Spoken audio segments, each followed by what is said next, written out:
Thank you, everybody, for coming to the Aaron Torres Podcast YouTube page. If you could do me a quick favor, if you do enjoy the video that you came here to watch, do me a favor, go ahead and hit that little red subscribe button at the bottom of the screen. It really does help my audience grow. It really does help this channel grow. It means more than you realize. So go ahead, hit that little red button. Also, remember, full episodes of the Aaron Torres Podcast, wherever you download your podcast, Apple, Spotify, etc. Now, here is the video that you came here for. I do want to talk about a really intriguing thing that I saw on, I guess it was Tuesday afternoon, as it pertains to one of the more interesting games in college football this coming weekend, Alabama at Arkansas. Alabama is a 17.5-point favorite in the Betfred Sportsbook. And I think it's one of the most anticipated games in college football, not only of this weekend, but of this season. Our Torres on the Hogs guys, they are camping out. They are ready for the game down there. And I think we're going to learn a lot about both teams. I mean, obviously, if Arkansas wins, it speaks for itself, but also Alabama. Last couple of years, especially on the road, they've had a lot more close games than they have historically under Nick Saban. And so what I want to talk about now is exactly just that. The fact that Alabama has not looked like that vintage Alabama team over the last few years, especially when they go on the road. Well, all I'm going to tell you is on Tuesday, I saw some quotes from Alabama players, and I'll tell you this. If the Alabama players, and Alabama guys don't say very much to the media, but if they put their money where their mouth is, I am just telling you, the conversation about is Georgia number one, is Ohio State number one, Alabama is going to be number one. Everyone in college football should be afraid if what was said by the Alabama players this week comes to fruition. And I do think this is one that probably takes a little bit of context. And what it really comes down to is a couple of things. One, it's like I said a minute ago, is that if you really look back over the last probably year and a half, especially back to last year, we talked about it on this show all the time. That was not a vintage Alabama team. And by the way, it speaks to how incredible the Alabama program and brand is that in a year where they were not great, where they were not operating at the highest level, they still played for a national championship game against Georgia in Indianapolis. But I bring it up because if you go back to last year, this was a common denominator, a common conversation that we had on this show, and a lot of Alabama fans did not like it. But I said, this is not a vintage Alabama team. And the stats, the facts, the scores of these games backed it up. Go back and look at Alabama's season last year. 2-point narrow win at Florida. Florida ended up firing their coach. So, you can't sit there and say, well, Florida was great. No. Florida fired their coach, okay? Alabama won by 2 there. Later on in the season, they obviously lose to Texas A&M. Listen, teams lose. It happens. It's part of the deal. But then a few weeks later, they play LSU. They win by 6. They can't run the ball. The Tennessee game, it was close going into the fourth quarter. Tennessee ran out of gas. They beat Arkansas by just a single touchdown at home. And then, of course, there was that Auburn game in the Iron Bowl where Alabama managed to eke out a victory in 4 overtimes before obviously going to the SEC championship game in a college football playoff. And so you can say whatever you want. I think most Alabama fans would agree. Last year was not a vintage team. And I think Nick Saban agrees because he said in this offseason that Alabama was going through a rebuilding situation last year, something that I agreed with. Just because they were ahead of schedule doesn't mean they weren't rebuilding, but they were in fact rebuilding last year. And so why I bring it up, and we're going to get to the quotes from Tuesday in a minute, but why I bring it up is I think we all thought, coming into this year, okay, it's going to be different. A young team is now more mature. A young team is now more experienced. They have a talent advantage at virtually every position. This Alabama team, as I said in the preseason, I said, I think this is going to be a vintage, scary Alabama team in college football this year. Instead, what happens? Week 2, they go on the road and they survive by the skin of their teeth against Texas. Final score 2019. If Bryce Young doesn't do amazing Bryce Young things, they end up losing that game in Austin.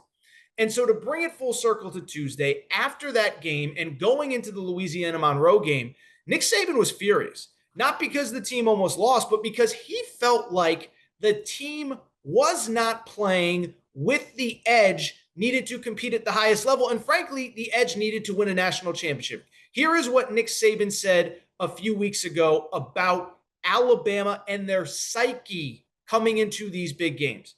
This is Nick Saban's exact quote, and you're going to hear it. You're going to hear it. You say, oh, yeah, Nick Saban definitely said that. He said, we used to play better on the road around here. Than what we played at home. Because we had some hateful competitors on our team. And when they played on the road, they were mad at 100,000 people, not just the 11 guys they were playing against. They wanted to prove something to everybody. And as time has gone on, I think that maybe just winning the game has become the focus. That is what Nick Saban said. And if you talk about a way to describe a mean, nasty football team, he described some of his previous teams as having hateful competitors, that they wanted to go into other stadiums and shut out and shut down 100,000 screaming fans as bad as they wanted to beat the 11 guys on the field. And so it's been funny over the last couple of weeks because we've gotten to all these conversations about what's wrong with Bama. Is it this? Is it that? And I've thought that it's come back to what Nick Saban has said. They have not had that edge. And if they don't get that edge, they are not going to get back to where Alabama fans and Alabama players expect them to be, which is winning national championships. So why do I bring it up? Why do I bring it full circle? It is because on Tuesday, Alabama's players were asked about those quotes at media availability. And boy, oh boy, I think Nick Saban's comments about needing more hateful competitors got to some of the players. Here is what Jordan Battle, an All-American safety, said. He said, Saban likes to see an empty stadium. I remember that feeling last year after we lost to Texas A&M. Then we went to play Mississippi State after that, and we put that beating on them, and I saw him smiling towards the end of the game when Mississippi State's crowd got up and started leaving. That made him very happy.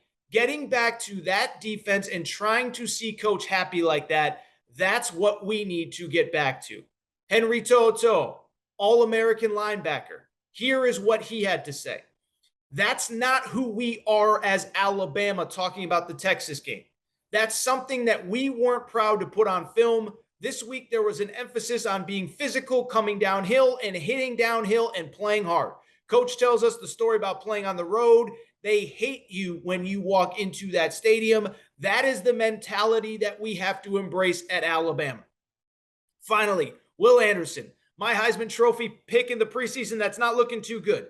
He said, Coach Saban always talks about these hateful competitors, and I'm starting to kind of see what he's saying. It's fun, he said, to be a hateful competitor. And so what I'm saying is this. This could be all talk by Bama players. It could mean absolutely nothing. But what I will tell you, point blank, end of story, if Alabama has flipped this switch, watch out. They have what I believe, and this is no disrespect to CJ Stroud, they have what I believe to be the best quarterback in college football in Bryce Young. If that defense starts playing like hateful competitors the way that Nick Saban wants, I'm just telling you, they're as good as Ohio State, they're as good as Georgia, and they're probably going to run away with this national championship. And so again, it could be all talk, but I think we have to understand when Nick Saban says this stuff, it means something. And so it's been funny over the last probably year and a half, especially last year, but more importantly after the Texas game. Everybody's asking the question, what's wrong with Bama? Why are they not as dominant as they once were? And I've heard all the excuses or all the conversations. I don't know if they're excuses, but they're conversations. Well, Georgia's now recruiting at a high level. They're stealing a couple players. Same with Texas A&M, same with Texas. Now Alabama doesn't have the depth and breadth of talent. I don't believe that. Kirby Smart has been at Georgia for 5, 6, 7 years now. He's been recruiting at an elite level since he got there. Prior to Kirby Smart, there were other great recruiters in other parts of the country, other college football outposts. Urban Meyer at Ohio State. Jimbo Fisher's been at Texas A&M for 5 years. He's been recruiting in an elite level all of those years. Tom Herman, Charlie Strong have signed big-time classes at Texas. So don't tell me that all of a sudden everybody else is starting to recruit at the level of Saban. Saban has the number one class in 2023. In 2022, we know what happened with A&M. 2021, don't forget, Alabama had maybe the most historically great class relative to the rivals recruiting ranking, or the 24/7 recruiting rankings, was one of the great classes of all time. So don't tell me that they don't have the players that they once did. By the way, don't tell me that they're not developing the players that they once did, because one, that's an insult to Nick Saban, and you never did insult Nick Saban. But two, I went ahead and looked it up today. Did you know Mel Kiper's big board right now top 35 players, so essentially players with the first round grade, Alabama has the most. 6 players with a first round grade, top 35 overall. 4 of them on defense. Will Anderson, Henry Toto, Jordan Battle, all the players that I mentioned. Jahmyr Gibbs, Bryce Young, I believe Eli Ricks was the last one. And so don't tell me that it's about not having players. They've had elite recruiting classes this whole time.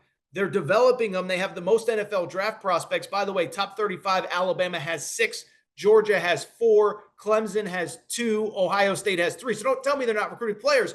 What it has come down to has been the instinct when they walk on the field. And I'll tell you, I agree with Nick Saban 100%. When I watch them, here's the last part that he said, which I think is so interesting.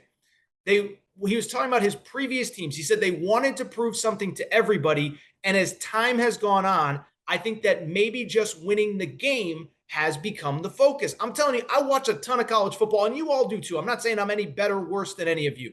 But when I've watched Alabama over the last couple of years, I got to be honest, even 2-3 years ago, that 2020 team that ran through the COVID year and won a national championship, that team had a killer instinct. Najee Harris, Devontae Smith, Mac Jones, some of the defensive players on that team, killer instinct. Obviously, some of the earlier era Saban teams had a killer instinct. This team so far has not had a killer instinct. As Nick Saban says, they get up early on opponents and then they let their foot off the gas. Happened last year at Florida. We're up big after the first quarter. Florida outscored them the rest of the game. We're up big early against Miami. Miami came back, and outscored them, I believe, over the final 3 quarters of the game. As I said, the Arkansas game was close. The Tennessee game was basically close until Tennessee ran out of players. And so I have noticed, and I think many of you have noticed, what Nick Saban has noticed. They don't have that killer instinct. You know who does have that killer instinct, by the way? Georgia. Watch Georgia over these last couple weeks when they play Oregon, when they play South Carolina. They don't just want to beat you. They want to destroy you. They want to embarrass you. And so I bring it up because this is the key to Alabama. It's not, can they develop this wide receiver or the O-line or this defensive player? It's, are they going to come out with that mentality to be, as Nick Saban said, hateful competitors? The players seem to have gotten the message. Whether they take advantage of it or not, we'll see. But I am just telling you, if all of those players play the way that they claim that they are ready to play, that they got the message, that they're practicing different, that they're ready different for this Arkansas game, be very afraid. Arkansas fans, and I'll take it a step further, be very worried college football fans, because I'm just telling you, this Alabama team is the most talented, I believe, in college football. And if they start to play to it with an edge to them, if they start to play like hateful competitors, as Nick Saban said, that is a scary, scary world for the rest of college football.